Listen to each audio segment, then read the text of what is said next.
to me, if I'm going to do a lot more of the work, then this is a different relationship, right? Mm-hmm. This is a different relationship. And to me, then if I'm going to do a bunch of the work, then I'm getting a bigger percentage, right? Yeah. And so I think that's understanding where my job starts and stops based Yeah. upon this. Now, if you want me to do this, then that's a whole nother conversation. Totally.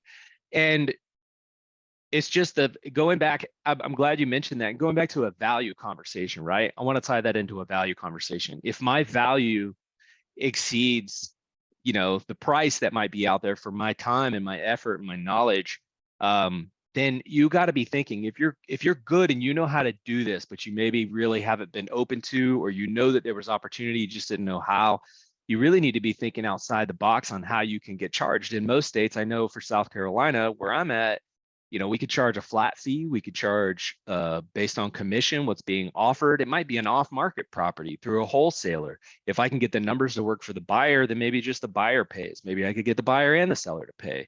How much would they be willing to pay, depending on what I put together? So if you're not thinking like that, you're not going to be really good at putting a deal. If you limit yourself to just MLS properties and what's being offered in the compensation to the selling broker, you're missing out on a crap ton of opportunity. Right. Absolutely. So for you right now on the investment side, like where are you seeing a lot of people looking and what they're wanting to focus on? Is it still kind of a mix, or is it more short term? I know that was so hot for so long. Is it still like where like what's trending, or what's the better investment right now? 100% short term. The biggest thing that you want to watch out for, I think, is expectations on what that's going to take to manage. There's a lot more of these short-term management companies. It's typical to see them around 20% management fees. It's higher than your long-term rental management companies, but the profit is way 3 to 4 times the gross income. Okay. So 20% is just still kind of a drop in the bucket. The opportunity is much larger on the short term because you're looking at your gross profit 3 to 4 times or more what you were getting with a long-term tenant.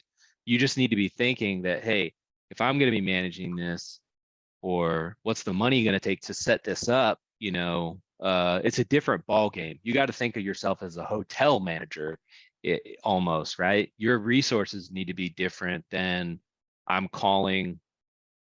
If an issue happens and I'm just going to call my contractor, he could fix some issue my tenant's having this month or next month when I can get on my contractor's schedule. No, you have a guest that's there for 3 nights and the water's, out. Your reviews are on the line, and your future bookings and those kinds of things. So your resources and your setup need to be different. But 100% the short-term rental game, I love so much more.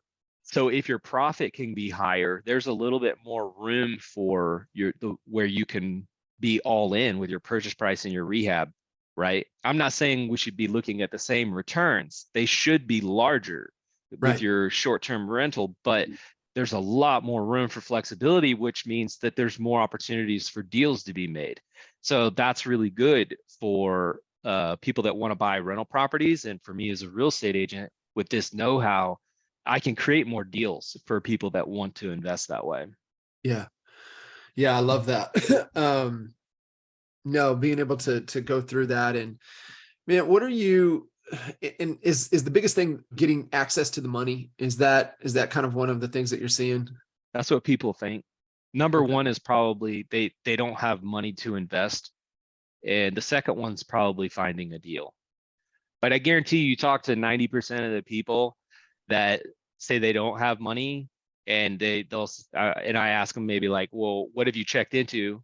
It's nothing. They've made no calls, right? To see what kind of local credit unions are offering, how to ask for private money. Noah, my partner with the re-up, you guys want to go check it out, reupmeetup.com. But he talks about private money all the time. There's money everywhere. And it's a good time, with the way the stock market is. It's so volatile right now, and it's a good place to put money. So That, and then finding a deal. When you ask these guys again, 90% of them, and you say, you can't find a deal. Great. How many have you looked for this month? Or how many offers have you made this last month? And it's like, none, most of them. So it's like, oh, okay. So it's the deals are always there. It's just like anything else. It's like the conversation with the agent. It goes back, it makes me think of that, right? Like I'm not getting any traction in my business. Like, how many calls did you make? How many people did you ask to sit down for an appointment? That conversation, that's typically what you're going to see. If you're making offers on a consistent basis, you're going to get a deal. If you're constantly doing the things to find the properties to make the offers on, you're going to find the deals. It's just going back to that consistency piece again. So the deals are out there, the money is out there. There's so much to learn, to know ways that you can put things together creatively too. And to me, knowing all of this, I want to tie this, and I wanted to mention this in all of this too, is if you're an agent and you're looking to do stuff like this, I just had a conversation with one of my agents this past week. Like, if you want to keep your license, you have to do the right thing for the seller. You must do the right thing for the seller. And that conversation can get real grave real quick, right? I could go out there to someone that wants to sell their property, for cash, and they tell me, I want to be done with it. And I'm like, cool. And I go and I look at the property and I'm like, cool, I'll buy it. I'm licensed. I'm checking that box, right? And I'm like, I'm licensed, but I'll buy it. And you said you told me over the phone you wanted this price for it. I could pay that today. I'll close in 2 weeks. Do you want to do that? Yeah. Okay, let's sign the contract. Then he finds out at closing that he could have got another $50,000 and then wants to take me to court. And I never gave him any disclosure in writing that I was a licensed person, or he said he never saw any comps and I wasn't forthcoming with any of this information. You see how this can get real messed up real quick? Yeah. Right. So it's not just that piece, but what do you want your business to be known for? I like being known for when sellers leave us reviews, they were just at wit's end. We've got reviews where we've saved marriages. We put another $25,000 in people's pockets. And it's like, cool, man, if they're willing and they got time and they want to go on the market, let's do that. I'm most of the time pushing people to do that when I'm meeting with sellers. If they are absolutely just done, my brother is on his deathbed. I need to be in Florida tomorrow. Get me out of here. I don't care. And I'm like, cool, sign this disclosure. I'll buy it. Different conversation. But you just need to make sure disclosure, and you got to do the right thing. I love it. I love it, man. It's doing the right thing, being able to do that. Just kind of thinking through, man. Kyle Whistle, I think, on Expert Mentors beginning of the year, and he said the same thing, man. Is that it's finding the deal, right? If you have the deal, the money's there. Right. Oh, yeah. And you just got to be resourceful, right? You mentioned Tony Robbins earlier. It's all about how resourceful you are.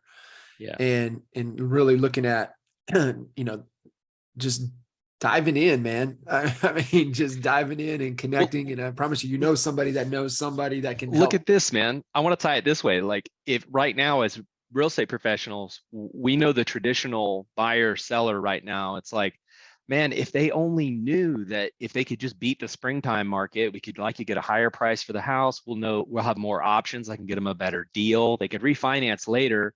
We could tell them all this stuff till they're blue in the face. We're blue in the face, and we know this stuff, but most of them are not taking action on that, right? They're just doing it on their timing.